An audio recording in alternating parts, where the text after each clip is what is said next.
Bismillahirrahmanirrahim. Assalamualaikum warahmatullahi wabarakatuh.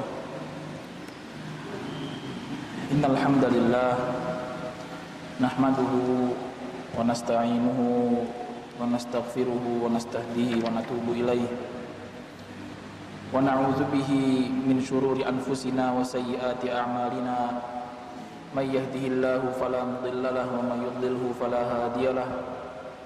Wa asyhadu an la ilaha illallah wahdahu la syarika lah iqraran bi rububiyyatihi wa uluhiyyatihi wa asyhadu anna sayyidana Muhammadan abdullahi wa rasuluh salawatullahi alaihi wa ala alihi wa ashabihi wa man sara ala nahjihi wastanna bi sunnatihi ila yaumiddin wa sallama tasliman katsira. Amma ba'd. Ma'asyiral muslimin, jamaah kajian Al-Hisbah, a'azzani Allah wa iyyakum. Selalu kita bersyukur pada Allah Subhanahu wa taala yang senantiasa sampai saat ini masih memberikan kita dua kenikmatan yang sangat besar, nikmatul iman wal islam was sihah, nikmatnya keimanan serta keislaman kita pada Allah Subhanahu wa taala, pun juga nikmat sehat, nikmat kesehatan yang dimana Allah Subhanahu wa taala masih memberikan kesempatan kepada kita untuk duduk di majlis ilmu. Terlebih majlis ini diadakan di dalam masjid yang jelas Allah Subhanahu wa taala menurunkan bagi mereka-mereka yatluna kitaballah wa yatadarasunahu bainahum, yang mereka senantiasa membaca kitab-kitab Allah Subhanahu wa taala, ayat Allah Subhanahu wa taala. Kita mempelajari agama Allah Subhanahu wa taala. Dan Allah Subhanahu wa taala menurunkan wa nazalat alaihimus sakinah. Allah Subhanahu wa taala akan menurunkan kepada kita semua yang duduk di majlis ilmu ini, di dalam rumah Allah Subhanahu wa taala, sakinah, ketenangan, wa ghasyiyatuhumur rahmah.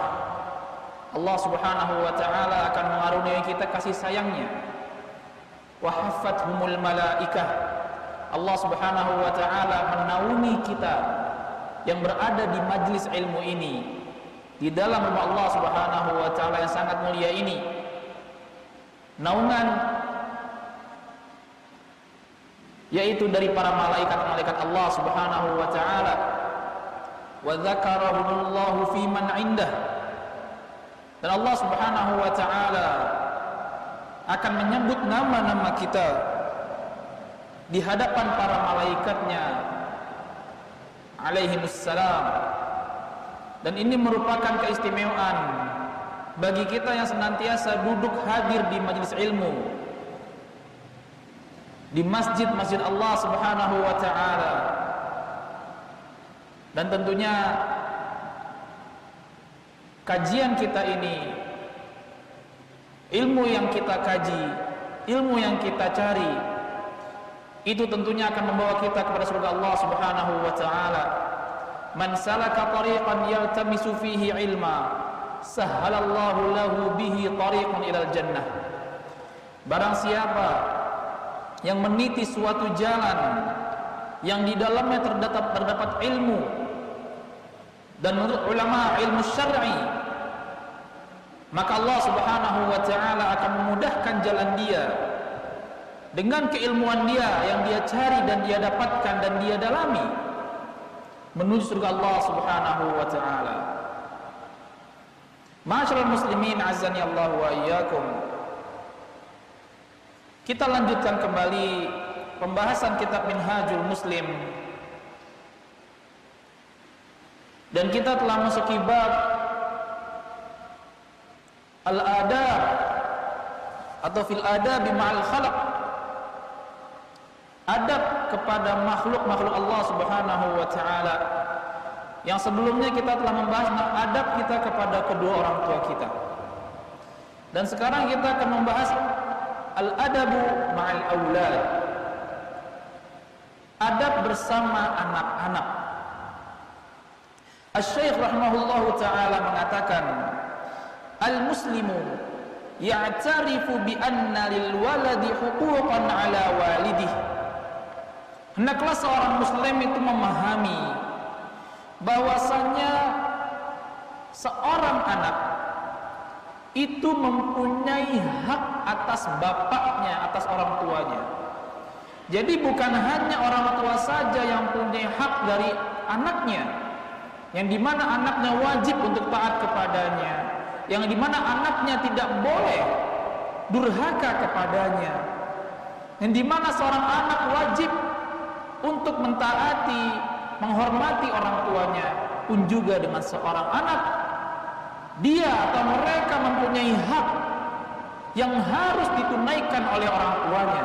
Wajib atas orang tuanya untuk menunaikan hak-hak anak-anaknya. Yajibu alaihi ada'uha lahu.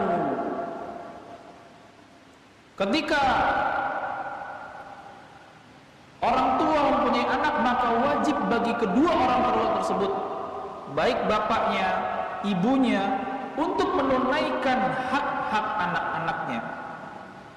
Wa adaban yalzamuhul qiyamu biha.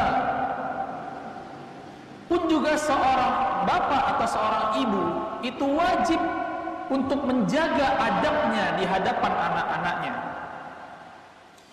Wa hiya tatamatsalu fi ikhtiyari walidatih.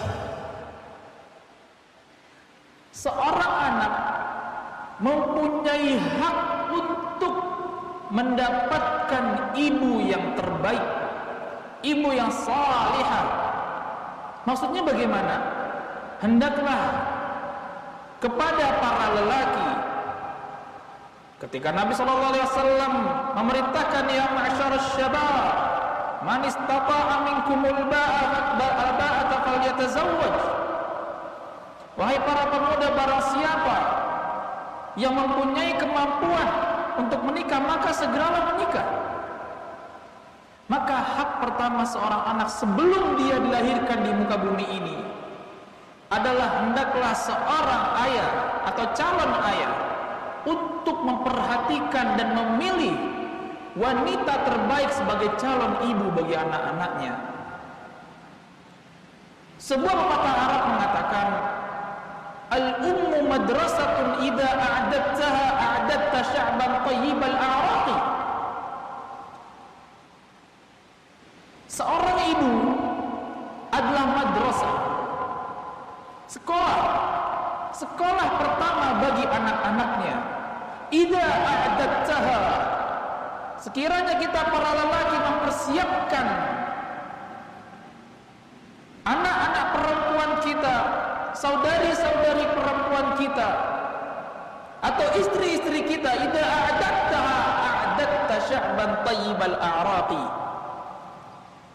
Sekiranya kita mengajarkan mereka keislaman yang baik, kita mengajarkan kepada mereka akhlakul karim, al-akhlaqul karimah, maka apa?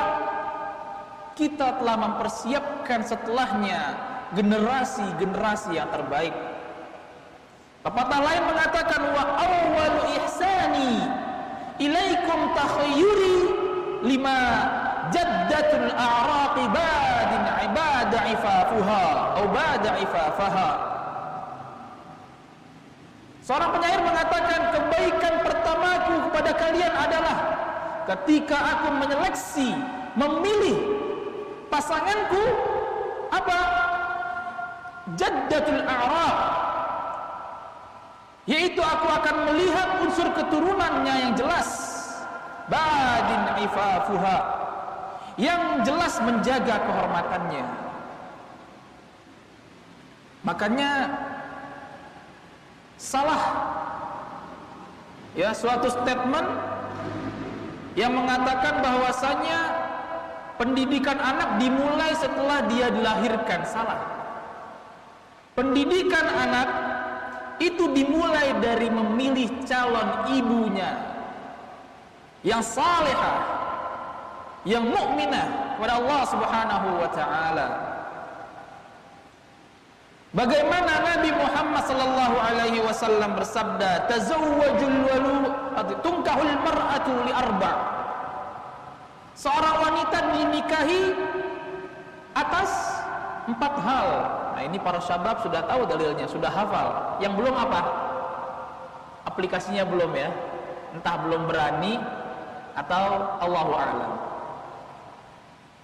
Seorang wanita itu dinikahi atas 4 hal.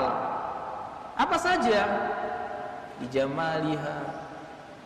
Terus walinasabiha, awalimaliha, walinasabiha, walidiniha. Dinikahi atas kecantikannya. Atas apa?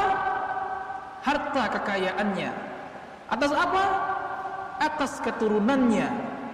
Yang terakhir, atas dasar agamanya.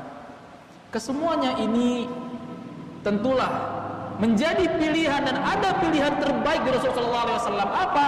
Fadfar bidzatid din taribat yadak. Oh, taribat yadak. Pilihlah yang terbaik agamanya, maka niscaya kalian akan beruntung. Kalau seandainya dapat yang bagus agamanya, hafizah, cantiknya minta ampun, kayaknya 7 turunan, ya, keturunannya sultan, bagaimana? Fabi ayyi ala'i rabbikuma tukadziban. Ya, nikmat sekali. Tapi kalau tidak kita dapatkan itu semua, maka yang paling utama jelas, ya, pilihlah yang terbaik agamanya. Ketika agama dia baik, walaupun la qaddarallah orang tuanya awam, maka yang kita pilih adalah agama dari calon istri kita. Ya. Karena sekiranya seorang wanita itu idza sallat khamsaha wa shamat syahraha, apalagi wa hafizat farjaha wa ata'at zawjaha, qila laha udkhuli al-jannata min kulli abwabin atau min ayyi abwabin syi'ti. Hadis Rasulullah sallallahu alaihi wasallam. Seorang wanita kalau dia bisa menjaga salat 5 waktunya, dia bisa menjaga puasa Ramadannya 30 hari, dia bisa menjaga harga dirinya, bisa menjaga kemaluannya, dan dia taat kepada suaminya, maka di akhirat nanti akan dikatakan kepada wanita tersebut, udkhulil jannata min ayyi abwabin syi'ti. Masuklah engkau ke surga Allah Subhanahu wa taala dari pintu yang engkau kehendaki. Ya, pintu rayyan puasa terserah, pintu jihad dan sebagainya terserah. Suatu janji dari Allah Subhanahu wa taala.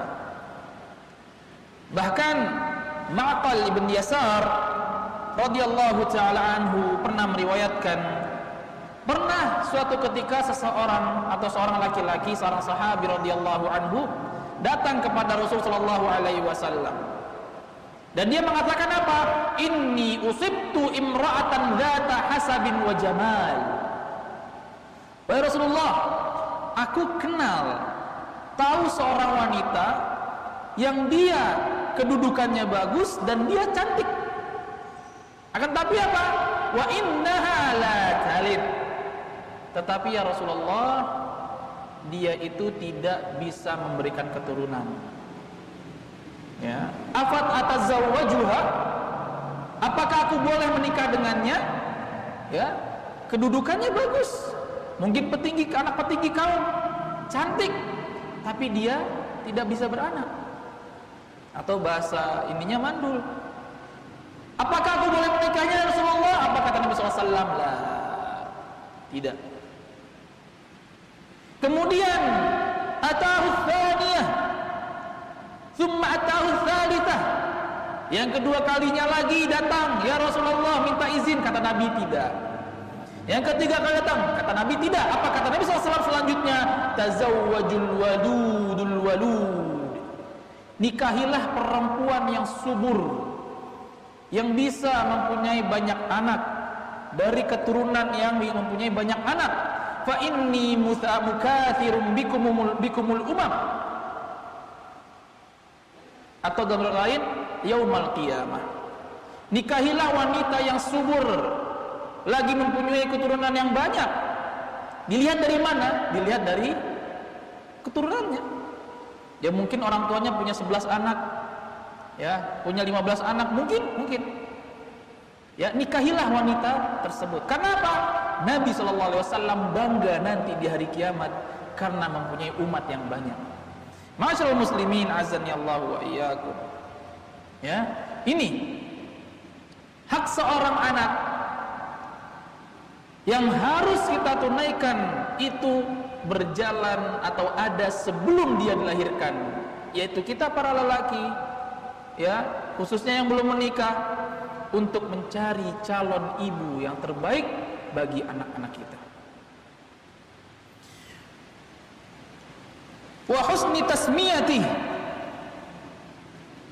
Yang kedua adalah haknya seorang anak itu mendapatkan nama yang baik atau diberi nama yang baik.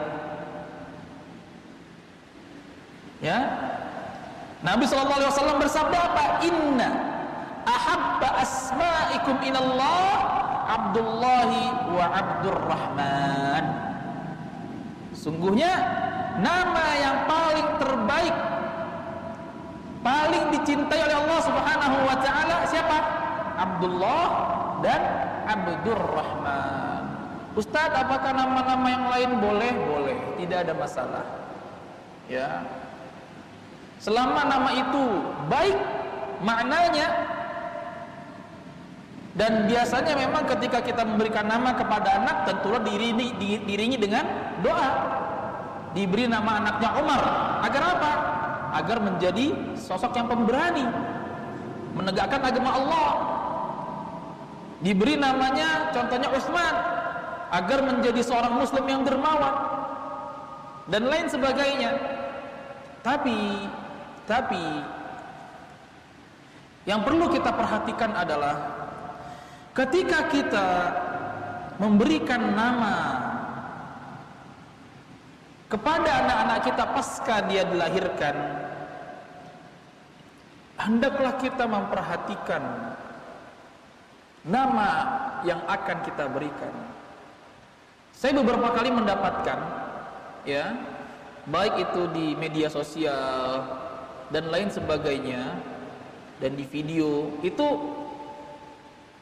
banyak orang yang mencari nama-nama untuk anak-anaknya dan ingin berbau Arab, ya. Tetapi sayangnya nama tersebut tidak dicek and recheck. Karena ternyata setelah Ana perhatikan, nama-nama yang disebutkan tersebut, dituliskan dalam artikel tersebut, itu ada yang tidak ada artinya. Tidak ada dalam kamus bahasa Arab, tidak ada sama sekali. Ya. Allah Ta'ala alam bisawab. Dari mana dia mendapatkan nama-nama itu? Dan memang beberapa orang ingin kesannya itu namanya anti mainstream, tapi bagus, terlihat islami, ya. Makanya muncul artikel-artikel seperti itu. Nah, sayangnya tidak ditanyakan kepada orang yang paham bahasa Arab, apakah betul nama fulan ini namanya ini artinya. Maka ini perlu diperhatikan sekali, ya. Jangan sampai salah. Kita niatnya baik, ingin memberikan nama anak kita sebagai bentuk doa kita kepada dia hingga dia dewasa nantinya, tapi ternyata tidak ada artinya. Percuma. Tidak perlu Anda sebutkan nama-nama itu apa, cuman ya kita berhati-hati di sini. Boleh nama yang baik anti mainstream, boleh. Yang tidak banyak dipakai orang, boleh. Tapi perhatikan maknanya. Yang kedua adalah di dalam memberikan nama jangan sampai ada yang namanya at-tazkiyah atau at-tazkiyah. Ya. Artinya mensucikan nama tersebut.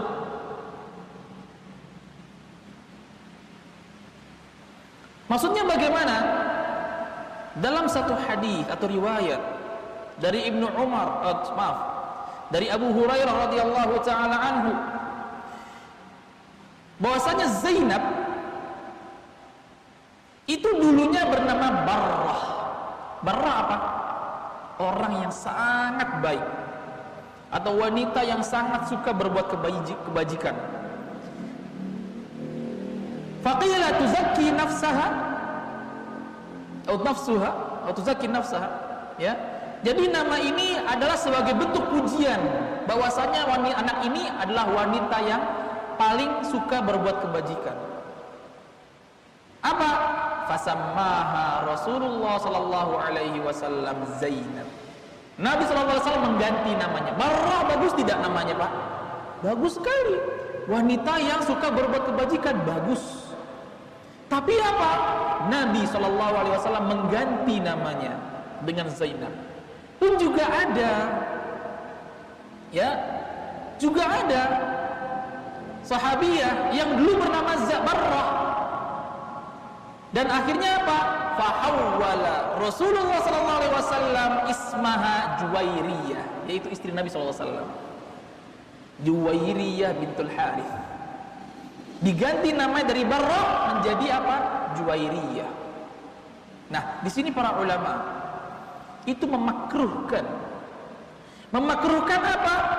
Memakruhkan kalau kita memberikan nama kepada anak-anak kita dengan tujuan untuk memuji dia atau ingin mensucikan. Ya. Contohnya, ya, nama anak ini adalah Hasan. Orangnya ganteng. Itu memuji namanya. Tapi kalau seandainya dijadikan sebagai doa tidak ada masalah insyaallah. Ya. Al-Imam Al-Buhuti rahimahullahu ta'ala dalam kitabnya Kasyaful Qina' dia mengatakan wa yukrahu ma fihi tazkiyah. Ketika kita memberikan suatu nama kepada anak kita itu dimakruhkan, enggak diharamkan. Dimakruhkan untuk diberikan nama-nama yang sifatnya itu mensucikan dirinya. Ya, kattaqi, az-zaki, orang yang bertakwa, orang yang bersuci, sangat suci, al-ashraf, orang yang paling mulia, al-afdal, orang yang paling baik. Al-Qadhi Ibnu Iyad, ya, wa kullu ma fihi tafkhimun aw ta'zim. Segala nama yang itu sebagai bentuk pujian atau mengagung-agungkan itu dimakruhkan hukumnya. Ya. Asy-Syaikh Muhammad bin Shalih Al-Utsaimin rahimahullahu taala menjelaskan al-asma, nama-nama allati tadullu ala tazkiyah taratan yatasamma bihal insan limujarradi kauniha alaman. Ustaz, bagaimana kalau memang saya pingin nama anak saya Ashraf atau Afdal?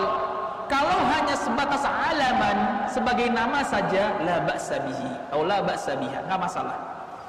Wa taratan yatasamma biha miraiyan bidzalikal ma'na alladzi tadullu alaihi fa hadza yu'maru bi taghyiri ismihi. Nah, kalau seandainya nama ini kita sematkan kepada anak kita, ya, itu apa? Agar menunjukkan ini loh anak saya Ashraf, ya, adalah orang yang terbaik. Nah, ini enggak boleh.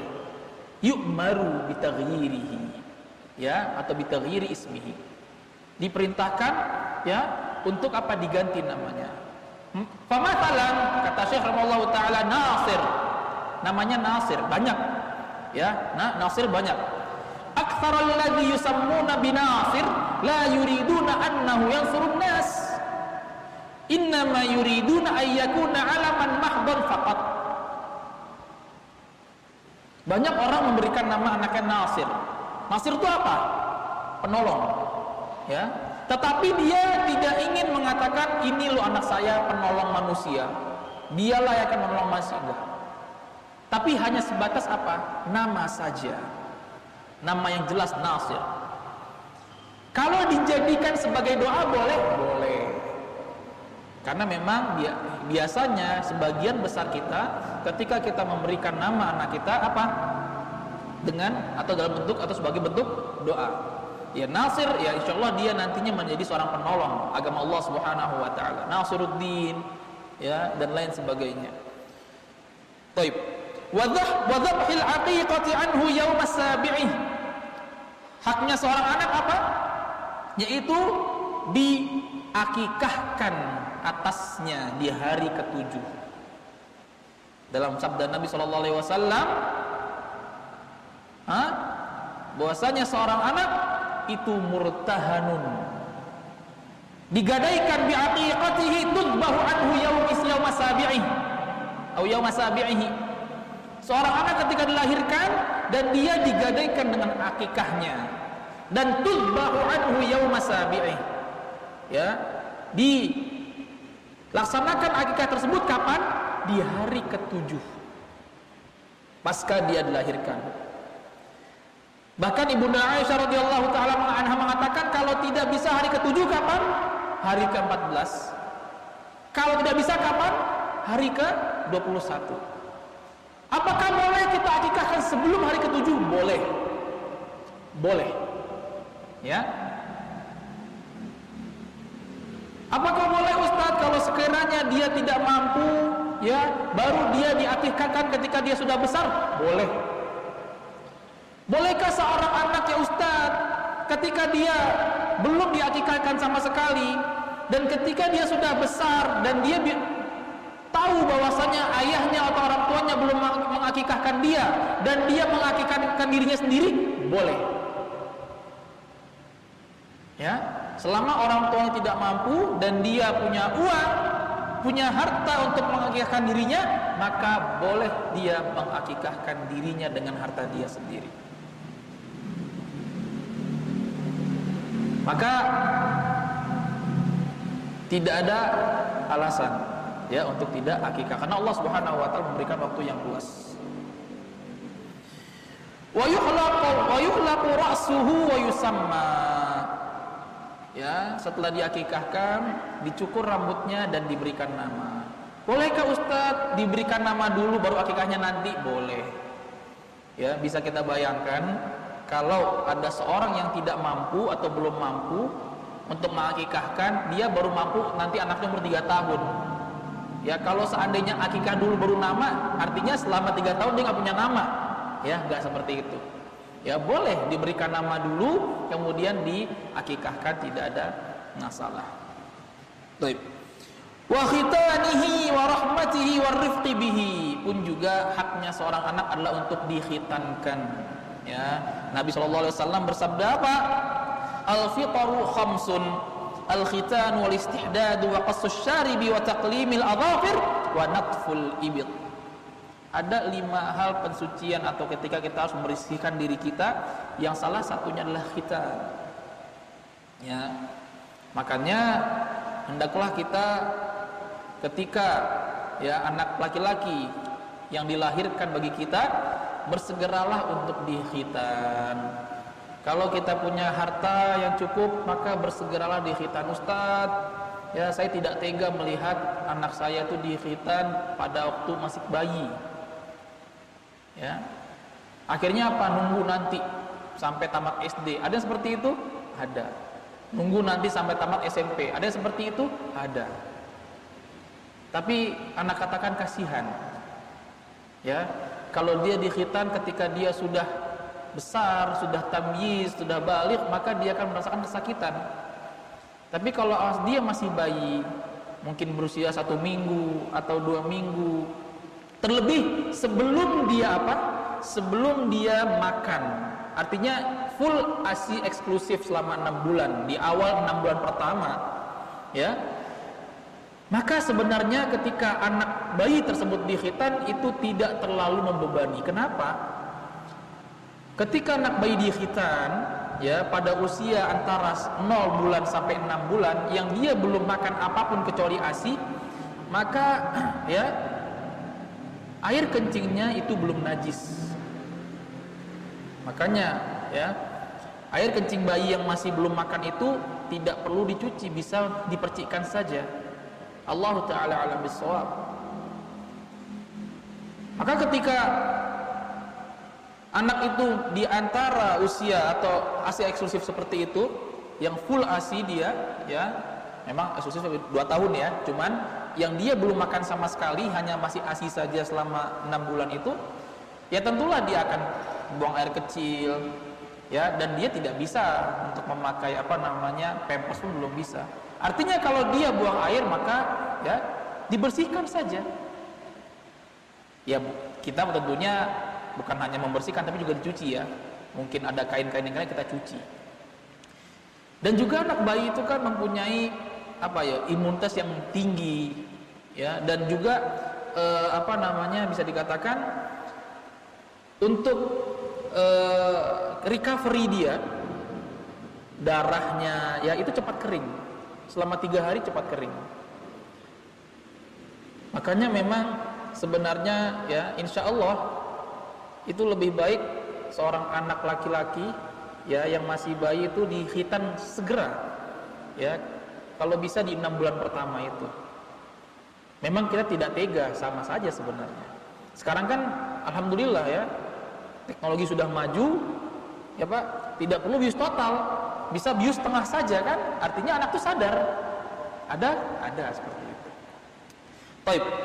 Warahmati warifqi bihi, seorang anak itu juga punya hak untuk diberikan kasih sayang dan kelembutan. Bahkan Nabi SAW itu adalah seorang Nabi yang sangat sayang kepada anak-anak. Bagaimana dalam satu riwayat Anas bin Malik radhiyallahu taala anhu mengatakan ketika Nabi SAW mengunjungi kaum Ansar ya, dan bertemu dengan anak-anak kaum Ansar, yusallim alaihi wa yamsah ra'sahu aw ru'usahu. Ketika Nabi SAW bertemu dengan anak-anak kaum Ansar, Nabi SAW mengucapkan salam kepada mereka dan mengelus kepala mereka. Nabi SAW pun ketika salat menggendong siapa? Al-Hasan dan Al-Husain radhiyallahu taala anhuma. Wan nafaqati alaihi, dan haknya seorang anak itu mendapatkan nafkah dari orang tuanya. Wa husni tarbiyatih, yaitu mendapatkan pendidikan yang terbaik. Ini juga yang menjadi catatan penting ya. Bagaimana banyak kita dapatkan sebagian kaum muslimin itu membiarkan anak-anaknya ya, membiarkan anak-anaknya untuk bermain, entah itu handphone ataupun sebagainya, tanpa dia perhatikan. Ustadz, saya itu ya mengajarkan anak saya untuk ke masjid. Jadi ketika waktunya sholat dia ke masjid. Oke. Apakah bapaknya ke masjid? Tidak Ustadz. Lah bagaimana? Bagaimana dia bisa mengajarkan anaknya ke masjid sedangkan bapaknya saja tidak ke masjid? Hasilnya apa? Hasilnya kita dapatkan banyak anak-anak yang dia malah apa Pak? Main di masjid. Padahal dia sudah bisa berpikir. Ya, padahal dia sudah bisa diberi peringatan. Tapi karena tidak ada pengawasan dari orang tuanya hanya sekedar melepaskan saja. Yang penting anak saya sudah mandi, sudah wangi, saya pakaikan pakaian sholat, baju koko, sarung, kopiah, peci, berangkat ke masjid. Bapaknya di mana sholatnya? Di rumah. Ini bukan anak tarbiyah. Ya, anak saya Ustadz, saya berikan dia, saya daftarkan dia di sekolah apa? Madrasah. Ya, jadi pulang sekolah dia ngaji di madrasah sama gurunya. Oke. Bapaknya ngaji tidak? Tidak Ustadz.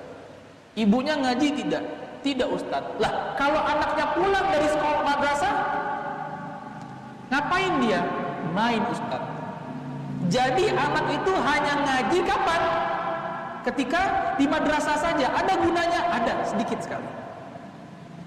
Tapi beda halnya ketika dia ngaji di madrasah, pulang ditanya oleh bapaknya belajar apa, dites hafalannya, dites bacaannya. Itu namanya tarbiyah. Ustadz, anak-anak saya masukkan ke pesantren, Ustadz. Taib. Agar anak saya itu bagus sholatnya, bagus agamanya, taat kepada kedua orang tuanya, bagus. Bapak ibu belajar agamanya gimana? Enggak, Ustaz.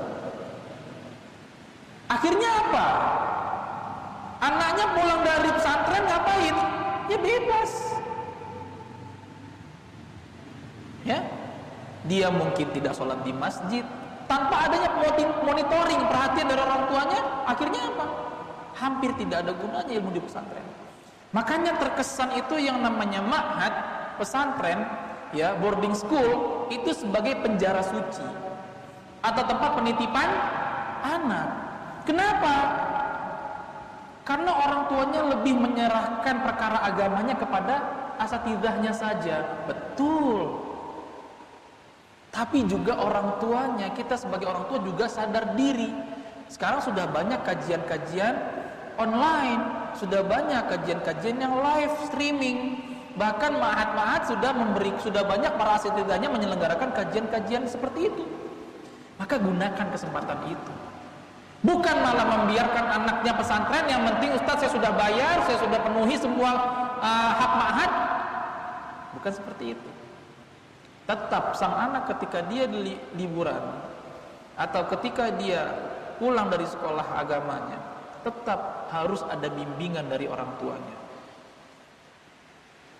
Wal ihtimami bi tathqifihi, dan kita juga hendaklah mementingkan, memfokuskan untuk apa? Ya, untuk memperbaiki anak-anak kita. Ketika dia salah kita ingatkan. Ketika dia jahil belum tahu apa-apa kita ajarkan. Ajarkan yang terbaik. Ya, ajarkan hal-hal yang positif, yang sesuai dengan syariat Islam. Ya, wa akhdihi bi ta'alimil Islam. Nah ini. Ustaz, bolehkah anak saya jadi dokter? Boleh. Jadi pilot? Boleh. Jadi ekonom? Boleh. Tidak ada masalah. Tapi hendaklah mereka menjadi dokter, menjadi pilot, menjadi ekonom, menjadi pejabat, menjadi apapun itu, tapi memiliki basic agama yang kuat, dasar agama yang kuat. Jangan sampai ketika nanti dia bekerja, dia tidak salat. Jangan sampai nanti ketika dia sudah mempunyai harta, dia tidak berzakat, dia tidak berangkat haji, wal'iyadzubillah. Berapa banyak orang tua yang keluarganya sukses secara duniawi, hartanya banyak, makan tidak kurang, tapi apa? Karena anak-anaknya tidak diberikan basic dasar agama yang kuat. Berapa banyak kita melihat anak-anak tersebut durhaka kepada orang tuanya, wal'iyadzubillah. Bahkan membiarkan orang tuanya hidup sebatang kara, sedangkan anak-anaknya hidup mewah di mana-mana. Ada seperti itu? Ada. Tapi kalau kita ajarkan mereka pemahaman agama yang kuat, kita doktrin mereka dengan agama syariah yang bagus, nah, kata Allah Subhanahu wa ta'ala, hendaklah berbuat baik sama orang tua. Kita ajarkan terus menerus. Jangan berbuat durhaka, nah, karena itu dosa besar, kata Nabi SAW. Kita ajarkan terus menerus.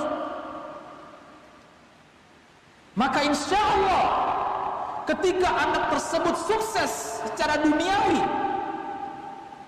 dia tidak akan melupakan orang tuanya.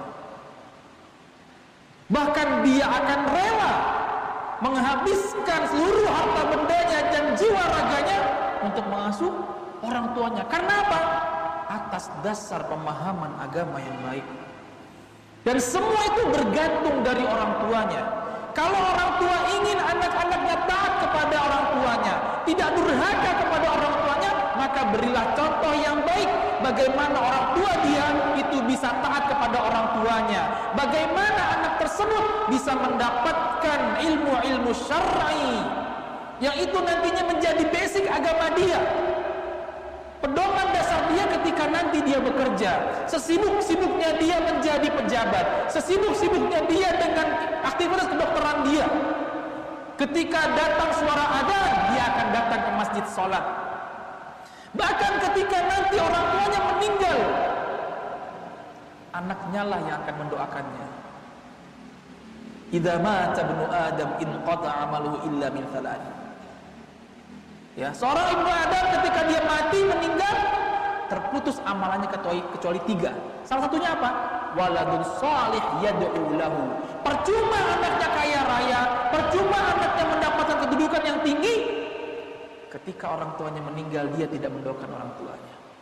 Tapi ketika seorang anak dia dari kecil dididik dengan agama yang baik, ajaran agama yang terbaik, muamalah, akhlak, adab Islami, dia akan mendoakan bukan hanya ketika orang tuanya meninggal, tapi ketika orang tuanya masih hidup, dia akan mendoakan orang tuanya. Sekarang kita mengaca dari diri kita. Berapa kalikah kita dalam sehari membaca doa Rabbighfirli wa liwalidayya warhamhuma kama rabbayani shaghira? Berapa kali kita baca dalam sehari ini? Allahu ta'ala a'lam bissawab. Maka itu semua dimulai dari kita. Ajarkan anak kita, nak, doakan ayah, doakan ibu. Ya, ketika kamu sholat doakan terus, jangan lupa. Jangan dia mendoakan seminggu sekali. Ketika sholat, ketika sujud, doakan orang tuanya. Hanya pendek saja. Rabbighfirli wa liwalidayya. Kita hafal itu semua. Tapi sebagian dari kita tidak membacakan doa tersebut. Sudah isya ya? Baik. Nah, ini kaji kita kali ini. Dan masih dalam muqaddimah, insyaallah kita akan, itu sudah mencakup semua bab, insyaallah kita akan lanjutkan di pertemuan berikutnya. Yang pada intinya adalah seorang anak itu tidak hanya memiliki hak secara duniawi saja dalam bentuk harta. Wal walidatu yurdi'na auladahunna haulaini kamilain. Haknya seorang anak kepada ibunya apa? Diberikan ASI selama 2 tahun eksklusif. Ya, wa 'alal mauludi lahu rizquhun. Ya, kemudian bahkan bagi anak-anak itu ada juga haknya. Hak apa? Hak atas nafkah. Ya, wa kiswatuhunna bil ma'ruf. Bagi ibunya akan mendapatkan nafkah dan mendapatkan pakaian pun juga dengan anak-anaknya. Jadi bukan hanya sebatas materi saja.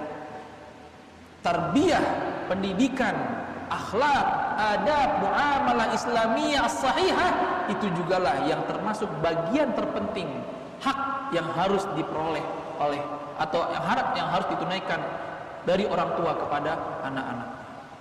Jazakumullahu khairan.